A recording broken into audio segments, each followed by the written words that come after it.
years also augmented the air defenses of Turkey. And we will discuss at this meeting how we can continue to support Turkey and how we can continue to provide different kinds of assurance measures.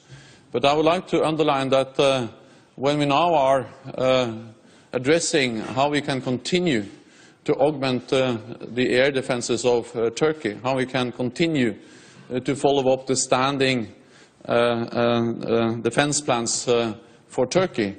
That is something which is not related to the incident last week, because that is something which has been going on for several years, and it's part of what NATO does, and it's part of our long-term commitment to an ally, Turkey.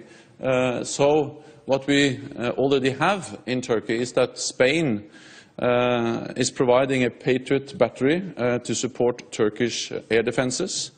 The United States has deployed aircraft to support Turkish air defense on a bilateral basis.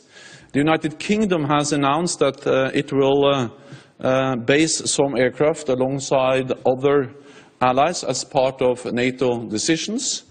And Germany and Denmark will contribute command ships to NATO's standing naval forces. And other nations will also provide naval capabilities to our standing naval forces, and we will have deployed some of these capabilities in the Mediterranean. All of this is relevant for Turkey. It's part of the assurance measures for Turkey, and I also expect other allies to make further commitments, and we expect to take some new decisions within weeks on the assurance measures for Turkey.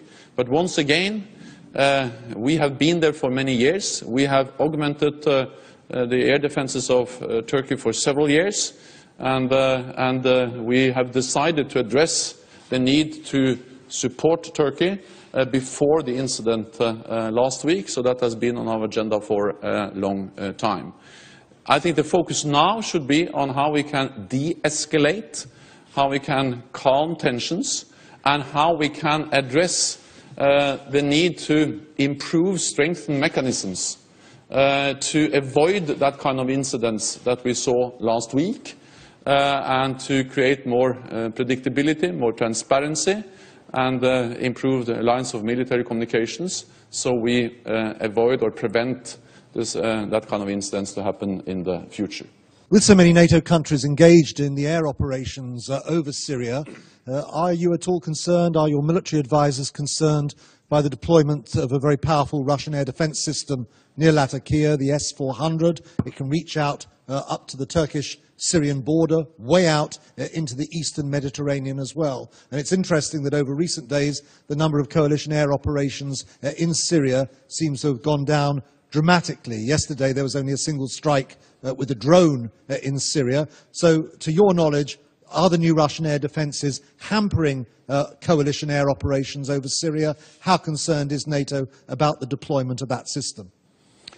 What we have seen over a long period of time is that Russia is deploying advanced military capabilities, both in Syria, in the eastern part of the Mediterranean, but also alongside NATO borders in other parts of Europe. We have seen that up in the high north. We have seen it in the Baltic Sea, especially in Kaliningrad, and we've also seen it in the Black Sea and in Crimea. And this is part of a pattern where we see that Russia is developing what is called anti-access area denial capabilities. And that is exactly one of the reasons why NATO is adapting. That's the reason why we have increased the readiness and the preparedness